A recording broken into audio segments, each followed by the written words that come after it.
আমাদের প্রত্যেকটা পরিবারে যখন ছেলে বা মেয়ের বিয়ে দেওয়া হয় তখন সব বাবা মাই চায় যে তাদের সন্তানের একটি ছোট ফুটফুটে সন্তান হোক, তাদের নাতি নাতনি হোক, সেটা মেয়ের ঘরেই হোক আর ছেলের ঘরেই হোক।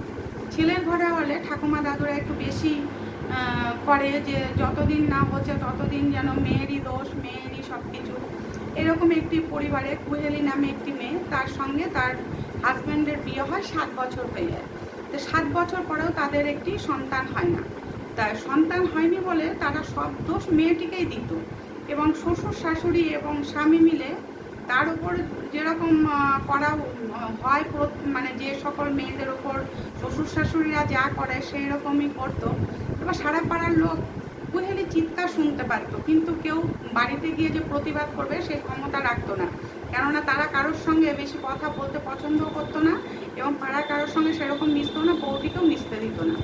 এইরকম একদিনকে বউটি বেরিয়েছে কোনো কারণে, তখন পাড়ার একটি মেয়ে রিম্পা তাকে জিজ্ঞেস করেছে যে হ্যাঁ গো বৌদি, তুমি এরকম চিৎকার করো কেন, মাঝে মাঝে কেন চিৎকার করো তুমি, আর তোমার গায়ে এগুলো কিসের দাগ, এরকম কালো ছোপ ছোপ ছোপ ছোপ হয়ে গেছে সারা গায়ে, তোমার কি হয়েছে, তুমি চিৎকার করো কেন বলো তো, সেটা তুমি আমাকে বলো।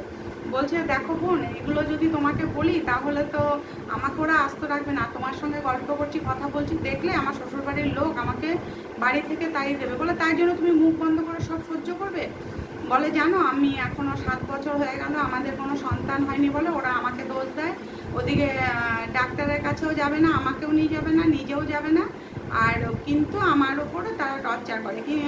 কেন করবে বলো, আমি তো আসলে আমার সৎ মা আছে, আমার বাবা তো পেরে ওঠে না মায়ের সঙ্গে, যার জন্য আমার কোথাও যাওয়ার জায়গা নেই বলে এদের অত্যাচার আমি মুখ বন্ধ করে সহ্য করি। তখন রিম্পা বলল তুমি কেন সহ্য করবে, তুমি এর পরে যেদিনকে তোমার বাড়িতে এরকম তোমাকে টর্চার করবে বা কিছু করবে সেদিনকে খুব জোরে জোরে চিৎকার করবে তুমি, আমি পাড়ার লোক নিয়ে ওখানে যাব। তো যাই হোক, একদিনকে ওইরকম কুহেলি খুব যখন চিৎকার করছে, ওর ওপর ওর স্বামী যখন অকথ্য মানে অত্যাচার করছে, তখন রিম্পা পাড়ার কিছু মহিলাদের নিয়ে ওই বাড়িতে যায় যে তুমি কেন এরকম করছো, তা এরকম চিৎকার কেন আসছে। এবার বউটি তো জানতো যে ওরা কিছু এসে বলা মানে তার উপরে আরও অত্যাচার বেড়ে যাওয়া। তখন কুহেলি বলল না না আমার কিছু হয়নি, তোমরা যাও। সেদিনকে তারা চলে এসছে কেননা বউটির মুখের দিকে তাকিয়ে বউটি যখন চোখের ইশারা করেছে যে চলে যেতে, তখন পাড়ার সবাই চলে এসেছে, কোনো প্রতিবাদ করেনি। এরকম আর একদিন বউটিকে বলেছিল বৌদি তুমি আর একদিন এরকম চিৎকার করবে, সেদিনকে আমি কিন্তু পাড়ার লোক নিয়ে আসবো না, আমি কিন্তু পুলিশ নিয়ে আসবো, তুমি শুধু যখনই তোমার ওপর অত্যাচার হবে তখন তুমি শুধু চিৎকার করে যাবে, শুধু চিৎকার করে যাবে, যেমন চিৎকার করো তার থেকে বেশি জোরে চিৎকার করবে যাতে আমরা পাড়ার সবাই শুনতে পাই। তখন বউটি না তাই করলো, কেননা ও আর মানে থাকতে পারছিল না, বা ওই অত্যাচার আর সহ্য করতে পারছিল না, কি করে অত অত্যাচার সে সহ্য করবে। তখন সে কি করবে, কিছু উপায় না পেয়ে ওই একদিনকে যখন স্বামী ওই রকম রাত্রিবেলা মানে নেশা করে এসে ওরকমভাবে বউকে খুব মারছে, মানে তখন চিৎকার করছে, বউ তো আর সহ্য করতে পারছে না, শ্বশুর শাশুড়ি যেখানে বাঁচাবে কি না সেখানে তো তারা ছেলেকে আরও প্রশ্রয় দিচ্ছে। তখন রিম্পা এরকম আওয়াজ শুনে পুলিশকে ফোন করেছিল, পুলিশকে তারা আগের থেকেই জানিয়ে রেখেছিল যে এরকম বউটির ওপর অত্যাচার হয়, আমরা যখনই রাখবো আপনারা তখনই চলে আসবেন। তখন পুলিশ এসে তো ওই বাড়িতে ওই মুহূর্তে ঠিক ওই সময়ে চলে এসে তো ওদেরকে ধরেছে যে তোমরা বউটির ওপর এরকম বোঝেন না, আমাদের সন্তান হয়নি, আমাদের ফ্যামিলি ব্যাপার, আপনারা কেন এসছেন, কে এনেছে আপনাদের।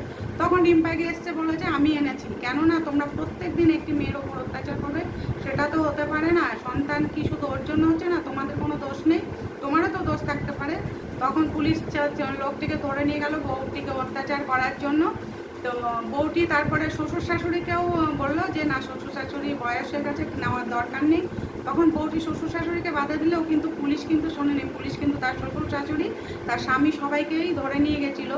তারপরে তারা কিছুদিন রাখার পরে ওয়ার্নিং দিয়েছিল যদি বউটির ওপর আর অত্যাচার হয় তাহলে তাদের সারা জীবনের জন্য জেলের ভাত খেতে হবে। তারপরে তারা এসে হয়তো মুখে তোড়জোড় করলেও গায়ে আর কখনো হাত দিত না। তারপর থেকে মেয়েটি মানে অত্যাচারিত হলেও সেরকমভাবে হতো না, তারপর থেকে সে সংসারটা করতে পেরেছে, বাচ্চা না হলেও সে স্বামী আর শ্বশুর শাশুড়িকে নিয়ে সংসারটা করতে পেরেছিল।